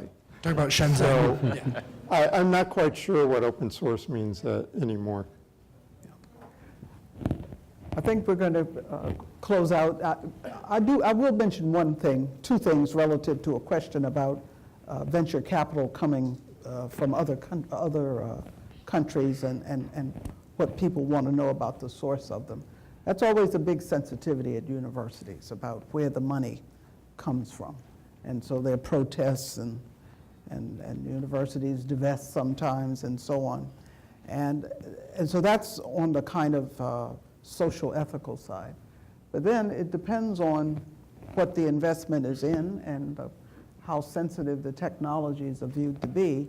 And you know, there's a whole CFIUS process. It's called the Committee for Foreign Investment in the U.S. And so certain companies that want to invest in things, or even if it's a big enough from some other entities, have to go through a big review, particularly for technologies that are viewed as dual use technologies. So it's a complicated process.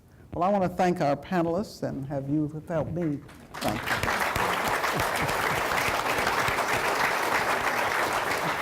Thank you. So I would like you to remain for a few minutes as we recognize certain special companies. And tonight we present a new award, the Global Game Changers Award, which recognizes first-time partners who provide transformative support to initiatives that directly impact the quality of education and at Rensselaer and the students who benefit from that. Now, our inaugural recipients of the Global Game Changers Award are two corporate partners whose philanthropic investments have significantly enhanced our efforts to make a world-class Rensselaer education accessible to deserving students regardless of their socioeconomic backgrounds. And our first award recipient is United Airlines. Now, United Airlines is a generous benefactor of our coast-to-coast initiatives in support of student scholarship. In addition to this ongoing commitment, United Airlines has done something that's pretty unique, although in keeping with what they are, because it is also making it possible for accepted students who are recipients of the Garnett D. Baltimore Rensselaer Award and Scholarship for Minority Students to actually travel to the campus to experience Rensselaer firsthand. And these scholarship recipients are from socioeconomically disadvantaged and underrepresented minority groups who otherwise might not be able to afford to come to the campus. And experience tells us that students who visit Rensselaer in person are more likely to enroll. We have a really high rate when that happens for any student. Now, in April, many of these students will have the opportunity to use the vouchers provided by United to travel to Troy to have that direct experience, to participate in special programs, and to attend a special dinner and celebration of their acceptance to the Institute. And we look forward to welcoming them and their families to campus, and all of this is made possible by the great generosity of United Airlines. And so for supporting student scholarship and enrollment of deserving, bright young women and men, I'm very pleased to present the first 2019 Global Game Changers Award to United Airlines. And to accept this award on behalf of her company, I would ask you to please welcome with me our alumni partner, Mrs. Linda Pizzi Jojo of the Rensselaer classes of 1987 and 1992, who is Executive Vice President of Technology and the Chief Digital Officer for United. And she is a treasured member of the Rensselaer Board of Trustees.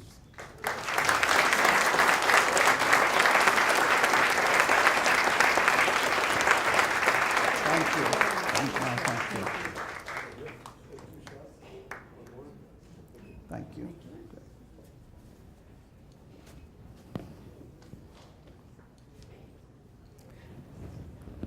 Our second inaugural 2019 Global Game Changers Award goes to our corporate partner, Western Digital, for its commitment to advancing STEM education and careers.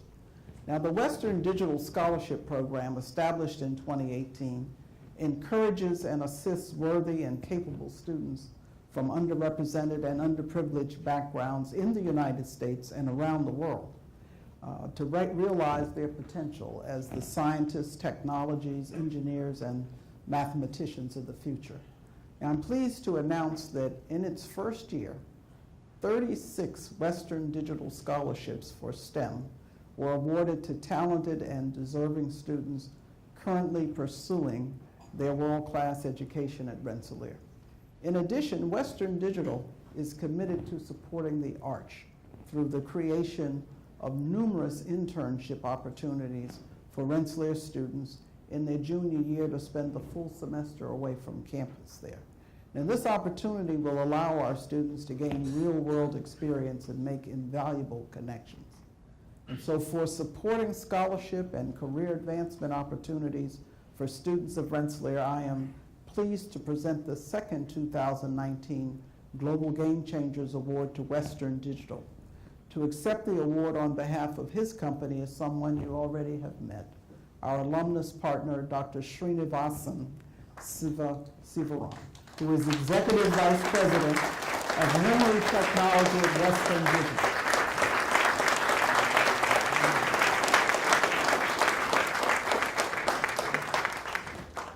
And he is, by the way, another valued member of our Board of Trustees. Thank you.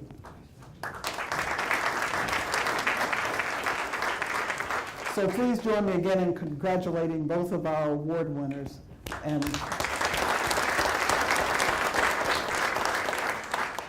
our Global Game Changers panelists. They were phenomenal. Thank you. So let me tell you about a very special way we're going to close out the evening. It's my great pleasure to introduce someone who was instrumental in making Rensselaer history by helping to plan and facilitate a performance by our students, the students of the Rensselaer Orchestra, at the iconic and world-renowned Carnegie Hall in New York City last October. And I have to tell you, it was a phenomenal and special experience. And so it is my great pleasure and honor to ask you to welcome with me Steinway artist Dr. Mary Simone, Dean of the Rensselaer School of Humanities, Arts, and Social Sciences. And she is going to play with some of our very talented young people. Dr. Simone.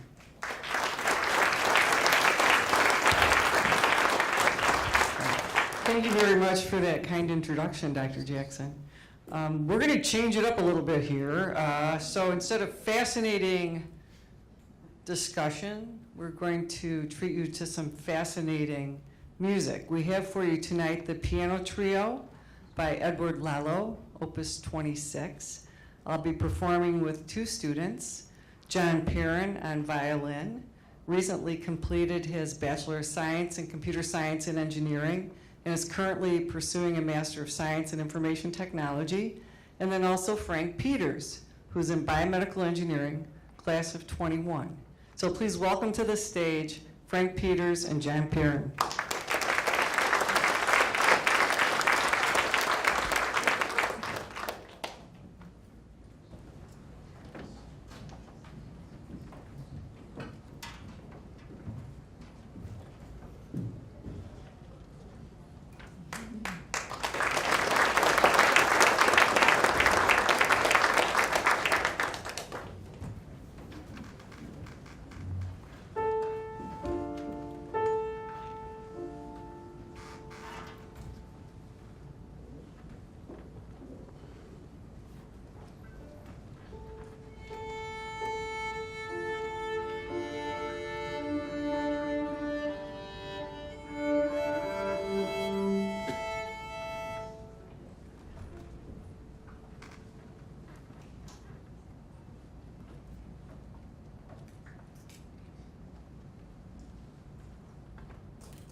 All right. There goes the Lalo. So I have to tell you, when I arrived at Rensselaer over 7 years ago, which is hard to believe, I was pleasantly surprised by the caliber of musicianship that I found among our Rensselaer students. Not only do they excel in the rigorous programs that are offered by our 5 schools, they've also, many of them, been trained in music performance at an extremely high level. I've had the honor of performing chamber music alongside many of our students over the years, and this is a very special evening for me this evening. In fact, some of, you heard the mention of Carnegie Hall. Not only did our students grace the stage, but it was also alumni dating back decades were also a part of that historic performance, where the Rensselaer Orchestra, under the very capable direction of Professor Nicolas de Maison, played some challenging repertoire that actually spanned several centuries. So I was really excited when I was invited to gather up a group of students again to perform chamber music for you this evening in this Coast to Coast West. So Frank Peters, our cellist, he was the principal cellist at the Carnegie Hall performance, and Che Barlow, who we'll welcome to the stage momentarily on violin, was the concert mistress for that incredible performance. The entire orchestra, comprised of students and alumni, which is featured on this image behind me. If you go through, you'll be able to find all these students up there. And John Perrin, who just performed on violin, was the concert master just previous to the Carnegie Hall performance. So we'll continue this evening with Antonio Vivaldi's Concerto for 2 Violins in A minor.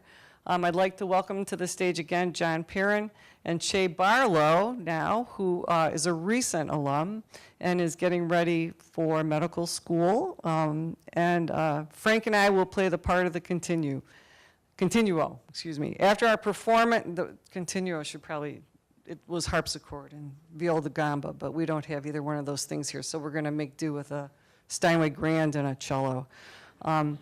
After our performance, I invite you to once again join the faculty, students, and our student life staff at the research showcase and the dessert reception, which will be going on just outside. So thank you again for joining us this evening, and I hope you have a wonderful night.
Thank you.